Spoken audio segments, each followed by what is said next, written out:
O que Deus espera dos seus servos em relação ao mundo? O que Deus espera dos seus servos? O que Deus espera de você, de mim? O que Ele espera de nós, de cada um de nós? Deus espera que seus servos sejam referenciais dele no mundo. Você deve ser um referencial de Deus no mundo. Pensa comigo. Você acha que Deus, sendo rico, o dono de todo o universo, todo-poderoso, Senhor de todas as coisas, será que Ele tem prazer em ver os seus filhos vivendo na miséria, na desgraça, ou vivendo apertados? Você acha que a pobreza glorifica a Deus? Mas essa é a ideia que nós herdamos de nossos pais, não é verdade? Que a pobreza enobrece e que os ricos são do diabo, ou que os ricos vão para o inferno, que os ricos não herdam o reino de Deus. Ora, na realidade, Deus seria injusto e nem teria sentido que os filhos dele vivessem uma vida de qualidade tal e qual a vida que os filhos das trevas vivem. O que você não sabe, que muita gente não sabe, o que a maioria das pessoas não sabe, é que nem todos são filhos de Deus. Filhos de Deus são aqueles que são nascidos de Deus. Não é porque você nasceu numa igreja, seu pai é pastor, padre, ou seja, que o filho vai ser de Deus, ou nascido de Deus. De maneira nenhuma. De forma nenhuma. São pensamentos revolucionários, porque você nunca ouviu isso. Você ouve o seguinte: todos são filhos de Deus. Todos nós somos filhos de Deus. Afinal de contas, todos são filhos de Deus. Não é assim? Todos os caminhos levam a Deus. Não é assim? Tudo mentira. Agora, é mentira não pelo que está escrito na Bíblia apenas, mas pela própria razão, pela própria inteligência. Imagine você, o filho de Deus, ser assassino, ladrão, patife, desgraçado, bandido, e o filho de Deus também ser uma pessoa boa. Como é que pode o filho de Deus ter filho mau e ter filho bom? Se é de Deus. Se fosse meu filho, se fosse filho seu, tudo bem. Um poderia ser mau, o outro poderia ser ruim. Mas de Deus? Como é que Deus vai gerar um filho ruim ou um filho bom? Como é que Deus vai gerar um Hitler da vida? Um assassino, um bandido, enfim, um malvado? Só se Deus tem dupla personalidade. Quando ele está de bom humor, ele faz nascer gente boa. Quando está de mau humor, faz nascer gente má. É assim?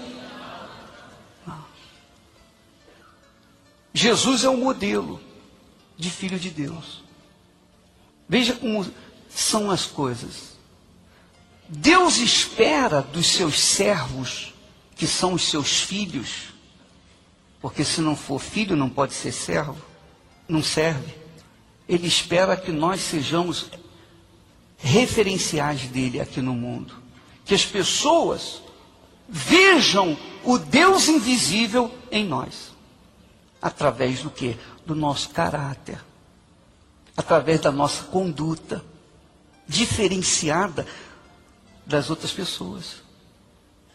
Então, você é uma pessoa que teve um encontro com Deus. Você é uma jovem que teve um encontro com Deus. Um jovem que teve um encontro com Deus. Uma pessoa que teve um encontro com Deus. Então, a sua conduta, obviamente, jamais será igual à das demais pessoas. Nunca, jamais será igual. Se você era ébrio, você era um beberrão, se você tinha uma conduta errada, se você era a pior das criaturas, você deixa de sê-lo naturalmente. Você não força a sua natureza. Você deixa de fazer as coisas erradas porque você tem um espírito novo. Você tem um ser novo dentro de si. Por dentro você é uma nova criatura. É o que Jesus fala, que quem nasce do Espírito é Espírito. Quem nasce de Deus é de Deus. E quem nasce da carne, é carnal. Então, Pedro perguntou: Senhor, quantas vezes devo perdoar uma pessoa que me ofendeu? 7 vezes? Jesus disse: não, 70 vezes 7. Quer dizer, indefinidamente. Mas quem tem capacidade para perdoar? Por exemplo, a pessoa perde um filho, o sujeito tira o filho dela, tira a vida do filho dela. Como é que vai perdoar um sujeito desse? Hein? Tirou a vida do seu filho. A filha, a menina, sofreu o trauma de ter sido violentada pelo próprio pai. Como é que ela vai perdoar o pai? Hein? Como é que ela vai ter coração para perdoar? Porque se a vida dela foi marcada, e tem gente que leva esses traumas pelo resto da vida, sofre, geme, e não consegue se relacionar com ninguém por causa desse trauma. Não é assim? Como é que vai perdoar? É impossível. Mas, se a pessoa teve o encontro com Deus, se ela nasceu de Deus, se ela se tornou filha de Deus, que é uma obra que o Espírito Santo faz, não é a igreja. Eu não faço isso. Quem faz isso é o próprio Deus. Não sou eu que gero, é o Espírito Santo que faz gerar o Filho de Deus. Não é obra nossa. Não é obra nossa, não é obra do homem, é obra dele. Ele que tem que gerar, ele que tem que parir a própria pessoa. Então, quando a pessoa é realmente nascida de Deus, aquela natureza velha, aquela natureza má, corrupta, é totalmente arrancada, expelida, e uma nova natureza passa a viver dentro da pessoa. Amém, pessoal? Eu vou dizer para vocês uma coisa. Eu tive que orar muito. Eu tive essa experiência para não deixar a mágoa entrar no meu coração. Muitas vezes eu tive que lutar para impedir que a mágoa entrasse no meu coração. Porque eu sabia que se a mágoa entrasse no meu coração, eu estava perdido. Eu estaria irremediavelmente perdido. Então eu tinha recursos espirituais, recursos divinos, de Deus, que é orar, fé e sabedoria para não deixar isso entrar dentro de mim. Para me ver livre de um sentimento que nós fomos vítimas.